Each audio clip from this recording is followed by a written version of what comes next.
Hello everybody, it's Victor here, and today we're going to be reviewing our Neca's Pacific Rim figure line. This particular figure is the Jaeger Crimson Typhoon. This is I believe a Chinese one. I'm telling from the symbols, I'm not too sure. Oh yeah, it does have some Chinese right there, and the number of things that's killed right there. So that's pretty interesting. I like that. Some good detail going on there.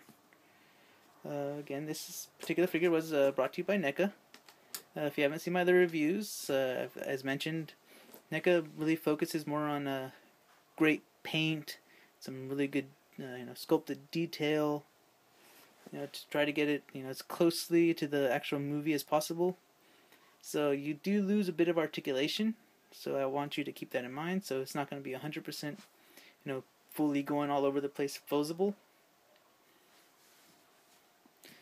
Alright, so let's have a nice quick look at the figure itself.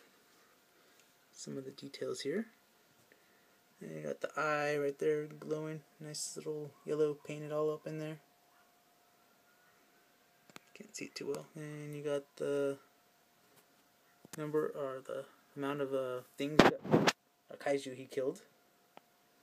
Yeah, it's some Chinese right there. You can't really make it out because the camera's not focusing very well. It's like a fixed. Got some symbols. And some silver painting. One giant claw going on there. Very thin waist. Reverse joint legs. That's interesting there. And he does have three arms. Two on one side. One giant one on the other side. It's a nice detail in the overall. Some nice dry brushing over the gunmetal or dark gray. And you got little wings sticking out of the side. Backpack. Like boosters. Another the symbol right there. Going to the back. No, I don't know if those are vents or not. Probably not. Some feet. Got some peg holes at the bottom of the feet. Alright, put the camera down. Let's take a quick look at the articulation here. So we got some very good head movement, but you gotta watch out. There's like little parts sticking out of the sides here. Little balls hanging down. So you gotta watch out for those. Keep that in mind. You can move up and down, side to side, left and right. And now this shoulder right here, this arm, the large one, it's on like a ball joint. So you get a lot of good movement out of it. Rotate all the way around. Just gotta watch out for this giant shoulder pad there. Got a bend in the elbow, which is a very good one compared to the other figures. His little claw does spin around. Feels like it is slightly on a ball. Yeah, it is. That's a nice sculpted detail on the inside there. Now the other side. His front arm pretty much just does that. Looks like it might be on a ball joint, but it isn't. So he could pretty much just up and down. And he got a nice bend right there. There's a hinge right here on his wrist. So you can move it in and out about that far. Because of the cover, he can't really move it, the back cover on the back of his hand. He can't move his wrist too far back. Fingers are fixed.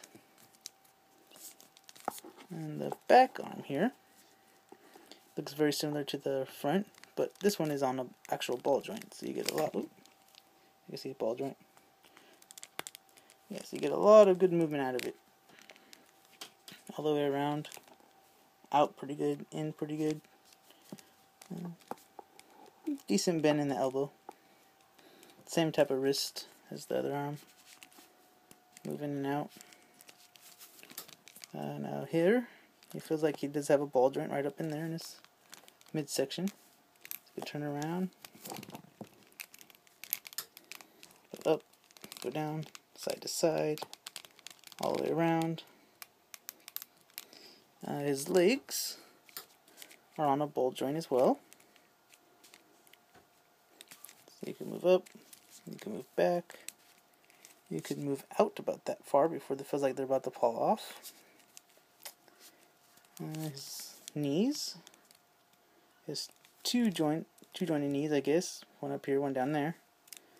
So that can move that, and that, that, and that. This one can move about like that.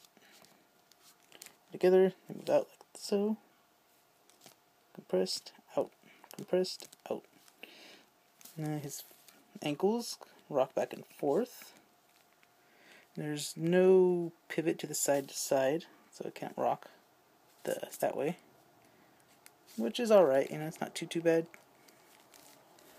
And the legs on this one are very loose because the upper body is incredibly heavy, so that's a lot of pressure on these ball joints.